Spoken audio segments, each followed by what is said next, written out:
Hello. Thank you everyone for coming to join us this morning. My name is John Fetchy. I'm the Commercial Director at VR Learning Studio. We're a division of e-learning studios, but we specialise purely on the VR training, which we've been doing for a little over 3 years now. Joining me a little bit later on stage will be Peter Cullen. He's the Director of Health and Safety for GKR Scaffolding, who have scaffolded sites such as the Shard, Battersea Power Station, the Mary Rose. And he also commissioned us to do some VR training for his company. And he's going to be talking a little bit later as to why they've decided to go into VR training and also the effects that it's had. So, let me start with the initial premise.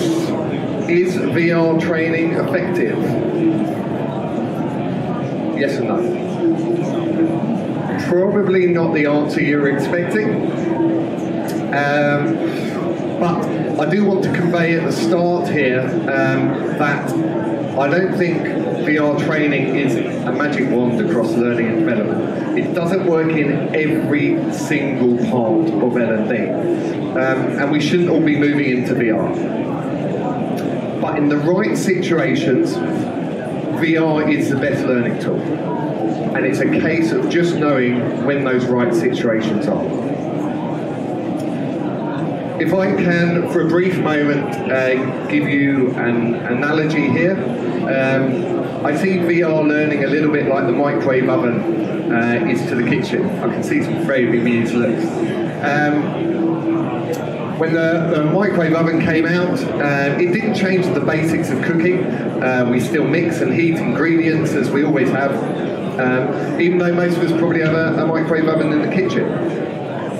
And if you want to cook a roast or you want to make toast, you're not going to use a microwave oven. However, if you want to reheat that roast, or if you want to make a hot chocolate with that toast, the microwave oven is by far the most effective, quickest tool for doing this. And I think that VR should be integral to any L&D kitchen. I'm also just going to clear up a couple of definitions around VR, because there are a sort of few different areas. Firstly, 360 video. As you see up there, that's a sort of image we've taken from Google Street View. It's very common now. It's very common because it's very cheap, it's very easy. However, it does have some limitations in that it's very difficult to interact with. I can't touch any of the cars or open any of the doors there. And if I want to add any content or change any of the processes, I'm going to have to reshoot. Augmented reality, AR, the example you see is Pokemon Go there. Digital creation put over real life scenarios, very good for diagnostics. And then finally, virtual reality. And this is really where we work. This is, you need to put on a headset and headphones for it, and you're able to see, hear and interact with a virtual world. The key to this is it's a 3D world.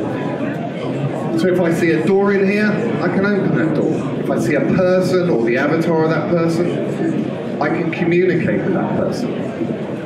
And the other advantage of this is that if I want to add any content, if I want to change any of my processes, it's simply a case of a bit of developer time.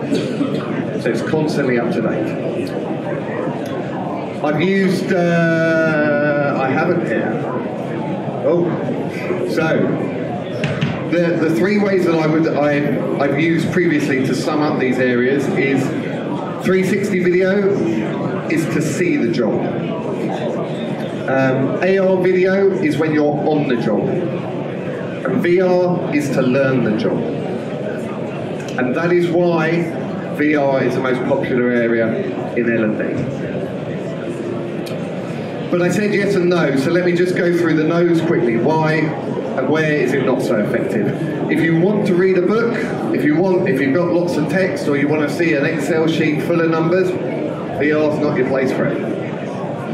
If you want to spend a long time watching a video or watching a lecture, again, I wouldn't recommend using VR for this.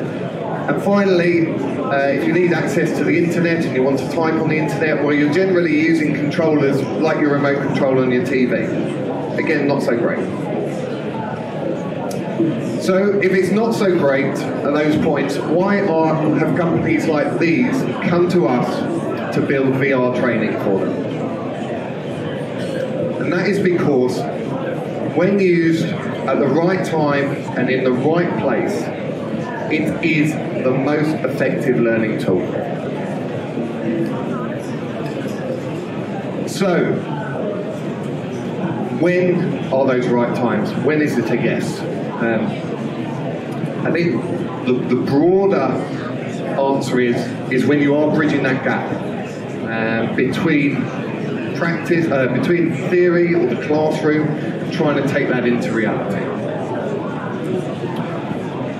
And let me come through those areas specifically where I think it is most effective. We've highlighted a few here. I don't know if you can read them all. But the key ones here: soft skills, technical skills, health and safety, but there's also expensive and dangerous training and possible situations and relaxation. And what I'm going to come on to now is examples of all of those that we've already built for and had success with. One of the most popular ones you can see here is for Danske Bank. Soft skills, obviously an area that most companies need to improve on. We built a bank, and this is to train their frontline staff. So that clients come in and they have obviously a series of questions, and you have a branching scenario behind that where they're answering the client's questions and directing them accordingly. But on top of that, they're also reading the client's body language. Have they come in and they're wet through with rain, or as we're told, if they're holding a piece of paper, you know it's a bad thing. Or you've also got to read their facial expressions to your responses as well, and how do you react to that? The next one, and probably one of the most common ones, is health and safety. What you're looking at here actually is one of our off-the-shelf training programs. And I think this is one where it really highlights the difference between theory, training and practice. This is not something you can really do in the classroom. We delivered a lot of e-learning in our time as well. And sometimes health and safety and compliance can be a little bit dry. Well, in this, it's anything but. It's only 75 seconds long. And in that time, you've got to deal with a fire, you've got to deal with the emergency services, you've got to, the people that are in the office, and maybe even fighting the fire. It's a high energy, high anxiety scenario that you've got to take on. And what we found is it works very well actually in workshops because it provokes quite a sort of heated discussion afterwards, because you get the analytics at the end on how you did.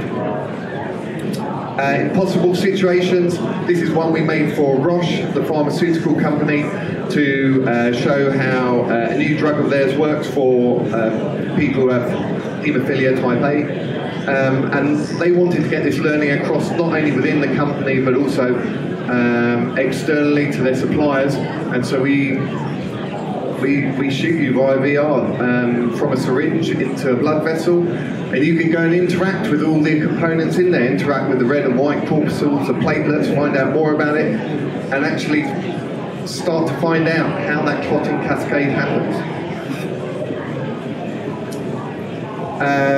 Technical training, there could have been any number of ones on here, certainly Pete's has got a lot of technical elements, but I chose the BBC one we did here because it gave people a rare chance to go into a BBC studio in VR and see what it's like to direct a TV show.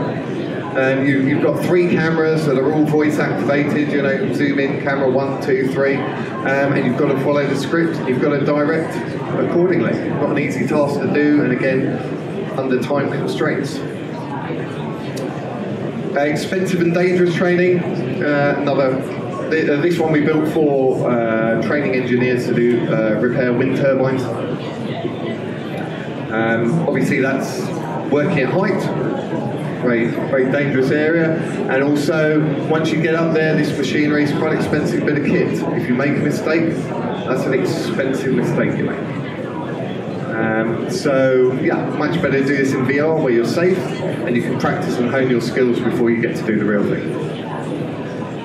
And finally, this sort of almost came about by accident. We built this with Channel 4 for relaxation at work, for companies that have very busy or quite stressful work environments, but at the same time it's difficult for people to get away for a walk or take some time out during the day because they just don't have the time. So in this, they get to fly around some islands and be at peace with birds. And what we found is after 4 or 5 minutes, it just resets it and lets them start again with the day. So there's some of the examples we've done, and I'm just going to show you a practical example as well. This is another one of our off-the-shelf products. It's a sort of split screen here. That's me, and this is what I'm seeing when I'm in the headset. So I'm just going to play this video and talk to that. I see virtual reality at the moment as a microwave oven in the kitchen. The introduction of the microwave oven hasn't fundamentally changed cooking. We still mix ingredients, heat them in an oven or on a stove, in just the same way that we always have, even though most kitchens now have a microwave oven. But they have one because there are just some things that a microwave oven does better. Okay. So, yeah, that was, as I say, one of our off-the-shelf ones. That was just me in a headset using my phone that I have on me, just an app on my phone where I upload my speech. As you saw, I just upload my notes. And I can practice away in an immersed scenario. It's actually, you may have heard a sort of phone ringing, that you heard the sort of heartbeat, you heard a phone ringing, because what it's doing is actually monitoring whether I'm speaking too quickly or too slowly, am I speaking too loud or too soft, do I have intonation in my voice, am I engaging with eye contact with the crowd, and if I'm not, then people start checking their mobile phones, or they start talking over me, and I've actually got to win them back. But what it is a very good example of why VR is so effective. I'm immersed in that environment, I'm immersed in the theatre, I'm interacting with the audience, and I'm getting the emotion, the stress. You heard the sort of the heartbeat, and there's actually the quiet as you walk on stage, and some slight fear before you go on to talk. And basically what all of that does is it creates a learning experience. Oh, I'm sorry, sort of PowerPoint just messed it up a bit there, but what we're trying to get to is a learning experience. So we create the immersion, the interaction, and the emotion. And with that, people learn by experience. So, how do we emphasize all of those areas? Well, let me just give you a couple of examples. The immersive learner, this is one, this is what we did with Pete, and this is before they go onto the building site that Pete will talk about. They have to choose their PPE equipment, and this is based on Sean. Sean is their health and safety advisor, and this is who they normally meet at the site. So we did the avatar based on him. All the language, we followed his language, so that we followed his script, so that when learners are in there, or when his operatives are in there, it sounds like Pete. They're using a language and cadence that Sean uses, and they're immediately immersed. They're in the environment, and they're no longer thinking this is VR, they're just in the training. Let them interact. This is the British Gas one, that for their engineers to go into our homes and install the new hives. Yeah, so the engineers have to wire these up correctly, obviously interact with the control boxes and the other implements around the house. And if they get it wrong at points, it's not the greatest picture here, they get electrocuted. They get an electric shock, and the whole thing jumps and fuzzes, and it creates an emotional response. And what that gives us is a learning path, and it lets them learn from experience. Immersion, emotion, interaction, learning experience. So that's the theory, that's why it works. What I'll do now is hand over to Pete to give you the sort of practical. Okay, thanks, John. Good morning, everybody.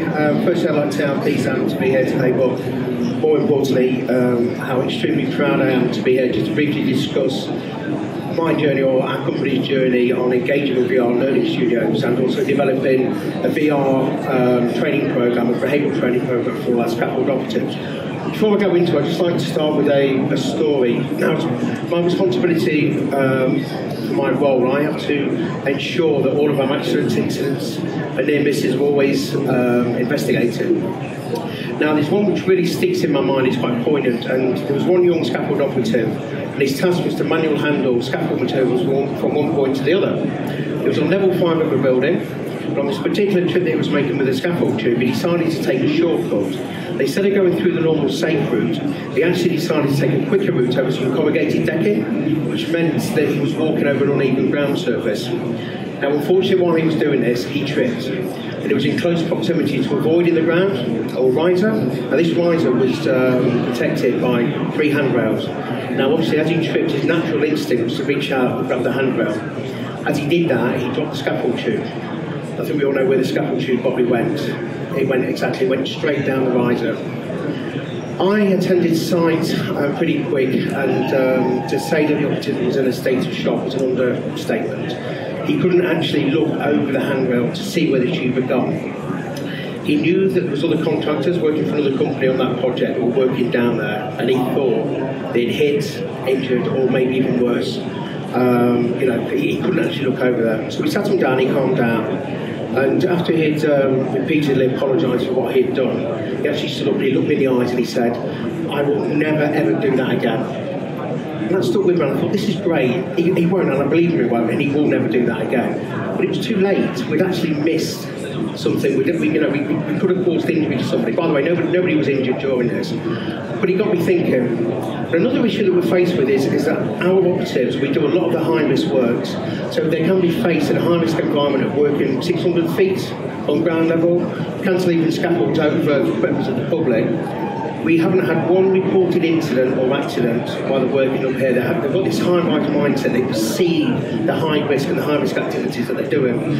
Our issues come is when we're working sort of 3 metres, 10 metres, 12 metres off the ground. This is where the majority of our incidents happen. And I truly, truly believe it's because our operatives are not perceiving the risk that's in front of them. Okay? They're losing this high-rise mindset. So what we wanted to have a look at is we tried different talks and different training schemes. We wanted to recreate this environment that some operatives have been through, where they'd actually seen or thought they'd actually injured somebody. So this is why we had a look at wanting to go into virtual reality training, so we can actually immerse our operatives in a realistic workforce environment, and we could actually demonstrate to them how quickly a working environment can change, but more importantly, when something does go wrong, when shortcuts are taken, we can show them the severity of their actions and the consequences of their actions. Okay. So what we did is we engaged with VR Learning Studios. We actually had a collaborative team working together on this, so we used our contracts managers. Like John mentioned earlier, we've actually used some of our guys to do the verbal instructions on this.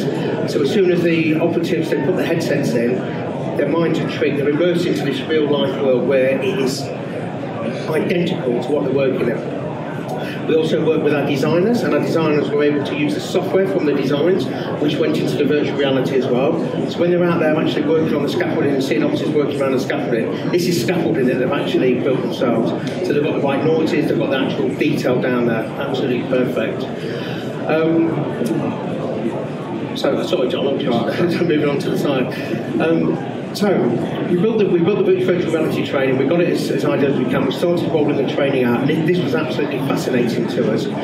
Some of the operatives that were putting the headsets on, they acted differently. Some of them were actually during the program or the modules, they were actually going, "Stop, mate! Whoa, no, stop! Don't do that!" And they really got into it. And actually, when they took the headsets off, they was actually sweating. They actually thought they'd never seen anything like this. We didn't give them too much of a briefing of what they were going into. But they were tricked. They were actually in this world that they're actually working into. After about, it was actually on the first session, it was the 5th operative, he actually took his headset off. And he looked round to me and he said, "I can't believe it. One of these scenarios I've just seen I did this morning. And he looked at me and he said, I will never do that again now I've seen the consequence. You can imagine that the smiles on our faces. We'd cracked it. We'd actually realised we'd met our objective of what we'd set out to do. It worked, and they all got it. It was absolutely fantastic. So, VR Learning Studios, what they have done is they've built in a performance management system into it as well. So all of our operatives, they log in, they put in their training card details. So we can actually not only measure the performance of the operative within the training, but we can measure the performance of the training itself. We've also engaged with Dr. Bass, who's going to be introduced a little bit later on. So that's great. So is this the future for training for GKR Scaffolding? 100%.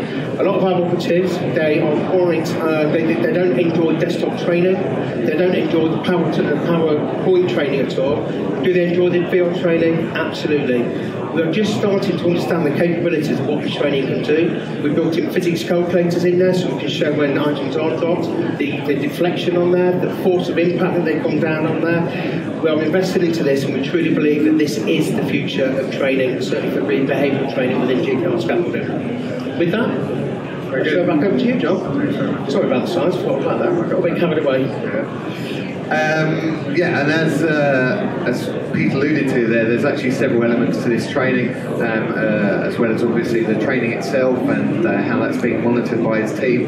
It's actually being studied by the University of Twente and by an assistant professor there called Dr. Baz, and unfortunately he couldn't be here today, but he has left us a little message I'm going to play. Hello London. Sorry I can't be with you today. My name is Bas Collevel. I'm an assistant professor of professional learning with technology at the University of Twente in the Netherlands. We are very excited to be working on this pioneering study with VR Learning Studio and GKR into the effectiveness of VR training. We hope to have preliminary results available in June and full results by the end of 2018. If you would like us to send you both sets of results, please hand your business cards or email addresses to my colleagues at the front. Enjoy the show. Okay, thank you, Dr. Baz. So, Dr. Baz, everyone's laughing at the accent. Dr. Baz obviously needs a lot of data to work on, and all of our scenarios are built in with XAPI, and we're feeding in, well, the GKR data is all going to him anonymously, and we're monitoring every action, every interaction, every decision that every operative makes, or delay in decision, or lack of decision. Are they responding to the visual cues, the audio cues given to them? Are they able to spot a hazard before it happens? You know, do you dither too long on choosing which fire extinguisher to do, or do you, if you hear the sound of a spanner dropping, are you reacting to that? Or, you know, in the case of Danske Bank, did you spot someone, you know, really frowning at your last comment? So all of that information gets passed to him, and not only are we judging whether there are certain outliers amongst the learning group, and occasionally they may need some interventions. As Pete said, and probably more important to this, is VR training effective? Yes, it is. So how do we optimise it? And that's what we're looking at. Did 70% of people choose the wrong fire extinguisher? Well, if so, why? Is that a problem with our training, or is that a problem with the knowledge dissemination? And what we're working very closely with Pete and Dr. Baz is that we're optimising that training. We're constantly monitoring the results, and we're monitoring how the population does and tweaking it all along the way. So I can see PowerPoint's messed me around again, but the final, you know, to go to the premise again, is VR training effective? Absolutely it is. But it's using it at the right time and in the right situation. And if you use it in the right time and the right situation, it is by far and away the most effective learning tool.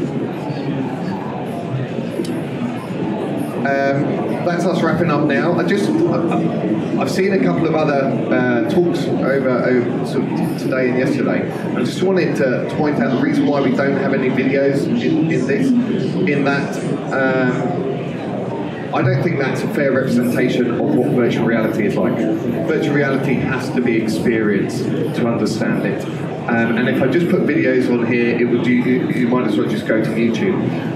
What I would suggest is that pretty much everything I've talked to, every scenario you've seen on here, we have as a VR experience on our stand. And I've got a team of guys over there on stand 7 who will be able to put you into whichever one you're interested in. And whether it's the health and safety, the soft skills, technical training, or whichever client you want to look at, please come over there and try it for yourself. So that's all from us. I can see from the timing we've got maybe a couple of minutes for questions.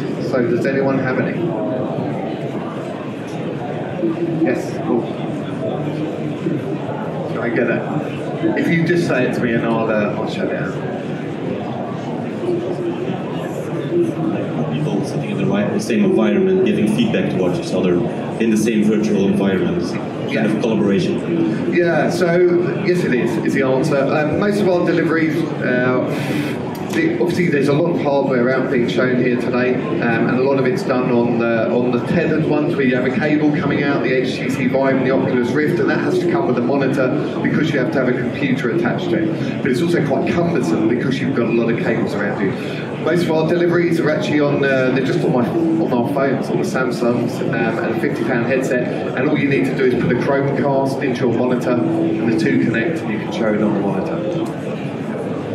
Yes? Oh, David, sorry, would you mind? I can shout. So you talked about the reactions to it. Hello? You talked about the reactions to it, so there was positive reactions, so I'm never going to do that again, those sort of statements. Are you tracking actual on-the-job performance and behaviours? Do you want to take that?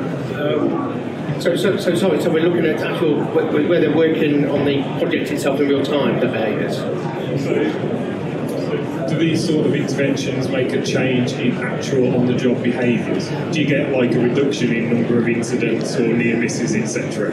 Well, I suppose this is where the beauty is at the moment, is because we've only just started rolling this virtual reality training out, because we're measuring the performance here, what we can actually do at the moment is we've got probably 400 operatives. What we're going to do is we're going to train a certain amount of operatives, but not the others. So over 12 months we can actually measure to see if there is a difference within performance or health and safety performance. Okay.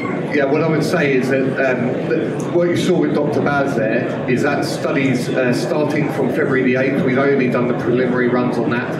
And it's being done as a control, so there's actually their traditional training, classroom training, and the VR training, and then there'll be a VR optimised training as well.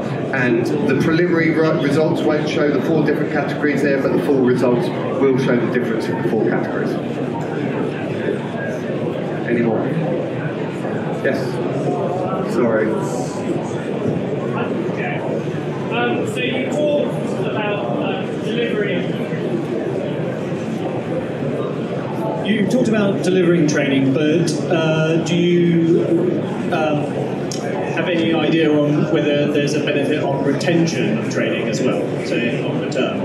Yeah, and that's exactly what the study's about. At the moment, it seems to be, and it seems to be, we're at a new stage with this technology. The companies that are taking it on, Deloitte and GKR and GSK, they're early adopters to it. So that's why we realise that the information isn't there at the moment. We can't quantitatively say, yes, that's the case, and hence the study with the University at 20. At the moment, what we've got is, I guess, living case studies. We've got Pete here, and if you go onto our website, I think there's 7 other case studies on there where we can read about, the clients that have been using our training. Okay, is that all? Okay, well, thank you very much for your time. Thank you.